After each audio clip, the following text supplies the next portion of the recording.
It's the circle of life. All living beings must one day die. That is why it's morally justifiable for me to take the life of an animal and eat their flesh or eat their secretions.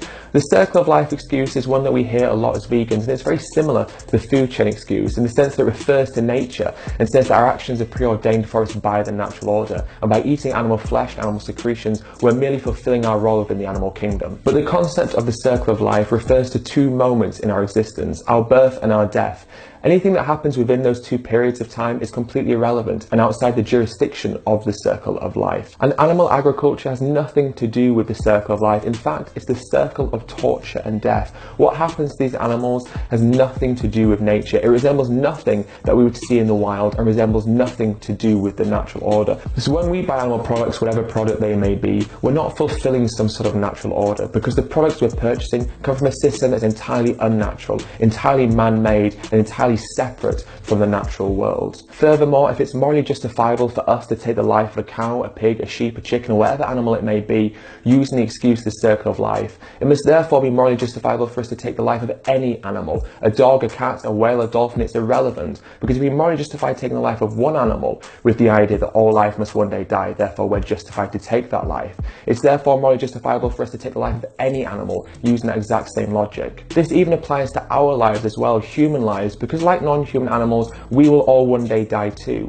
But that doesn't make it morally justifiable for someone to take our life just because we will one day die. The circle of life excuse means I'd also be morally justified to take the life of a dog and a cat, but none of us would consider it moral if I rescued a dog from a shelter, brought them home and cut their throat. But using that excuse and using the logic of the circle of life, it would therefore be totally acceptable for me to take the life of a dog or any animal that I so choose to take. When a human is killed by a shark, a lion, a tiger, or a crocodile, we don't excuse the animal killing the human by saying or acting under the circle of life. If anything, we do the opposite. It makes us angry, it makes us upset. We go out and we hunt and we kill the shark, we kill the lion, we kill the tiger, we kill the crocodile. We bring about some sort of revenge. We want to see justice for the life that they took.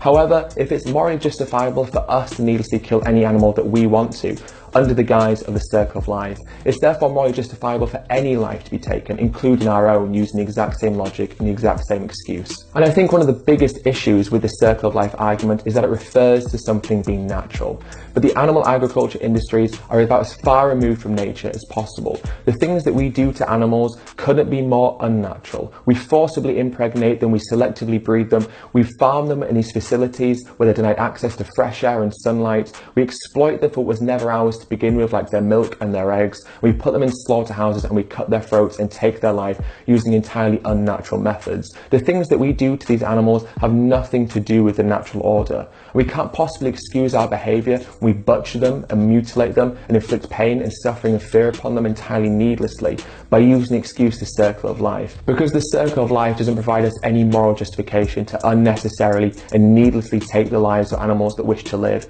And even though all animals must one day die, that still doesn't give us dominion and permission to take life unnecessarily when we don't have to.